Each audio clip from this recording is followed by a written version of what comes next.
Le principe de l'animation 2D est très simple. On a ici un personnage, on a là une scène. Tout simplement, on place notre personnage sur la scène. Ça nous donne une image fixe. Et maintenant, on va placer notre personnage à une autre position, une autre image fixe. Et donc, on a l'illusion que notre personnage se déplace. Donc en fait, c'est une succession d'images fixes et c'est notre cerveau qui reconstitue un mouvement. Pour réaliser cette animation 2D, on a besoin d'une opération de copie. Donc on a ici un écran qui pour l'instant est vide. On a une image et on donne une position à laquelle on veut copier cette image. Et à la fin, on a un écran où on a copié l'image à la position voulue. Alors qu'est-ce que c'est qu'un écran? En fait, un écran, c'est une zone de la mémoire graphique, en anglais screen buffer. Et donc, copier une image, c'est donc mettre à jour cette zone mémoire avec des valeurs numériques. Donc en anglais, cette opération s'appelle BLIT pour Bit Block Transfer parce que tout simplement, on remplit avec des 0 et des 1 une zone de la mémoire.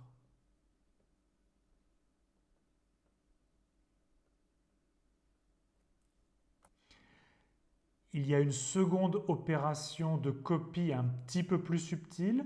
On aura souvent besoin de mettre à jour notre écran, par exemple pour effacer notre personnage. Et à ce moment-là, on ne va pas recopier l'intégralité du fond.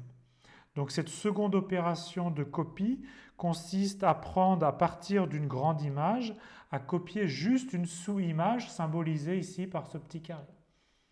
Donc à partir d'une grande image, on va copier seulement une petite zone de cette grande image, la sous-image, pour mettre à jour la zone mémoire de notre écran.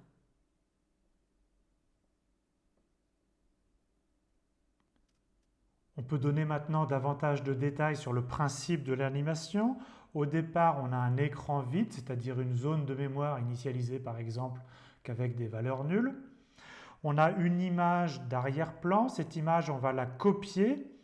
On va la copier sur l'écran. Et par exemple, on peut afficher l'écran. Ce sera une scène où il n'y a pas de personnage. Maintenant, on a une image qui représente notre petit personnage. Par une opération de copie avec une position donnée, on copie notre personnage sur notre scène et on affiche cette scène-là avec le personnage. Alors maintenant, on veut déplacer ce personnage. Alors, on pourrait réinitialiser la scène en copiant l'intégralité de l'arrière-plan sur l'écran et on repartirait avec une scène initiale. Mais ça, c'est une opération assez coûteuse parce que ça veut dire qu'on change toutes les valeurs de la zone mémoire, alors qu'on a en fait besoin de changer que les valeurs qui étaient occupées par notre petit personnage. Donc c'est cette opération-là qu'on fait, qui est l'opération la plus économe. Donc maintenant, on a une scène vide qu'on n'affiche pas, et par contre, sur cette scène vide, on copie notre personnage, mais à une position légèrement décalée. Donc ça, c'est la nouvelle position. On voit encore la trace du petit personnage fantôme, mais qui évidemment ne sera pas affiché. Et donc, on l'a copié à une position légèrement décalée, et on affiche cette nouvelle image fixe. Et maintenant, en fonction de la durée entre deux images fixes, vous avez un personnage qui se déplace plus ou moins vite.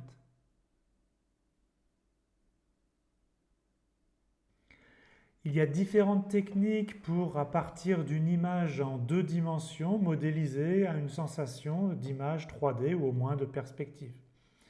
Donc une des techniques, ça s'appelle la perspective atmosphérique qu'on voit ici. Donc vous avez en fait différents plans plus ou moins éloignés.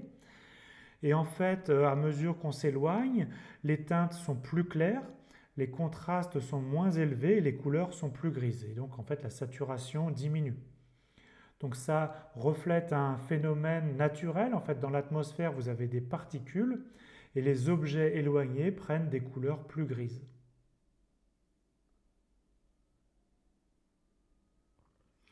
C'est très facile de réaliser cet effet de perspective atmosphérique en changeant de modèle de couleur. Donc nous, ce qu'on connaît bien, c'est le modèle de couleur RGB pour rouge, vert, bleu, mais il y a d'autres modèles de couleurs qui existent, et en particulier le modèle de couleur HSB pour Hue, Saturation Value. Donc teinte, saturation, luminosité. Donc vous avez aussi 3 paramètres et il suffit juste de changer le paramètre de saturation pour obtenir cet effet de perspective atmosphérique avec des teintes plus grisâtres. Donc sur l'image affichée ici, vous avez des couleurs qui, avec une teinte qui est fixée, une luminosité qui est fixée, et le seul paramètre qui change, c'est la saturation qui va de 0 à 100%.